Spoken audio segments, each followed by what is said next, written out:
جبت الشركة من على النت يا بنات، وبجد اقسم بالله العظيم صدموني، فعلا صدموني بمعنى الكلمة.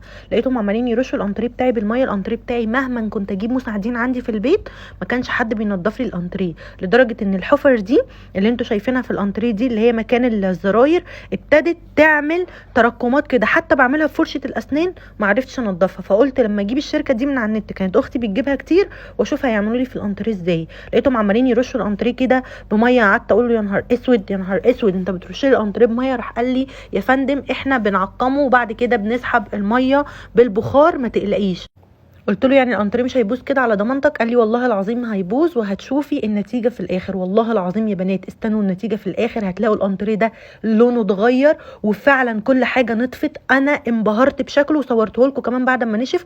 بصوا لقيتهم عمالين يغسلوا بحاجه كده فيها بخار وتعقيم، وهصدمكم من الميه اللي نازله من الانتريه، اللي انا عماله اقول انا نظيفه انا نظيفه وبغسل الانتريه جدا، بس ما كنتش متخيله ان هم هيطلعوا كل ده من الانتريه. وبصوا هنا كده في بقعه شوكولاته برضو طلعوها، وهم 3 بيمسكوا لك الانتريه يغسلوه. اسعارهم تحفه، بلا تعب بقى ووجع قلب. والله العظيم من اللي احنا بنعمله انا بجيب المساعده وما بتنضفليش الحاجات كده. ولقيتهم بصراحه يا بنات مسكوا الانتريه، بصوا خلوه فظيع، حتى المخدات خلوها فظيعه، مسكوا لي سراير السفره خلوها فظيعه. اللي بهرني بقى لما مسكوا المرتبه بتاعه اوضه النوم. انا كنت طبعا هغير المراتب لما انقل في شقتي الجديده. مسكوا المرتبه بتاعه اوضه النوم، كانت تيه موقعه عليها لبن بشوكليت، وكانت بصوا الميه عامله ازاي. الميه دي بقى والرواسب دي نازله من الانتريه. بصوا الانتريه بعد ما نشف يا بنات، ده تاني يوم بعد ما اتشمس ونشف، وقال لي تاني يوم هيكون نشف ومفيش حاجه، بس شغلي عليه المروحه. فشغلت عليه المروحه، بصوا اقسم بالله فظيع. ده بقى الكرسي بتاع السفره قبل، بصوا كان عامل ازاي، تحسوه كده غامق. بصوا بعد ما اتغسل يا بنات الكرسي بتاع السفره اللون كده طلع زي ما اكني لسه جايبه القماش او لسه عروسه جديده. خلوا لي الحاجات فل. تعالوا بقى وندخل على المرتبه. المرتبه طبعا المراتب دي كان نوعها وحش قوي، كانت بتوبر تمام، وكانت زي ما انتم شايفين بصوا فيها كده اصفر كتير، وانا كنت بحاول انضفها على قد ما اقدر، لان انت ما بتقدريش لو عندك بيبي تمنعي ان هو بياكل على السرير، يوقع لبن على السرير، تفتح البزازه وانت نايمه.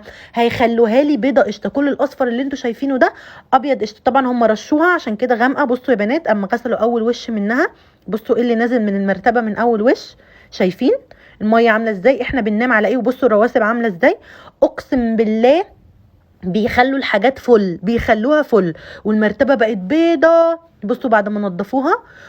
وعايزه كمان اقول لكم يا بنات بيعملوا الانتريه والمفروشات والمراتب والستاير وترميع الارضيات والكراسي، ويعملوا لهم لايكات كتير لانهم تعبوا قوي، والرخام والنجف ولو عندك بوتاجاز مش بينضف، وعندهم كمان اباده حشرات، وبيعقموا جميع محتويات المنزل. بجد تستاهلوا 100 لايك، وشكرا جدا على تعبكم.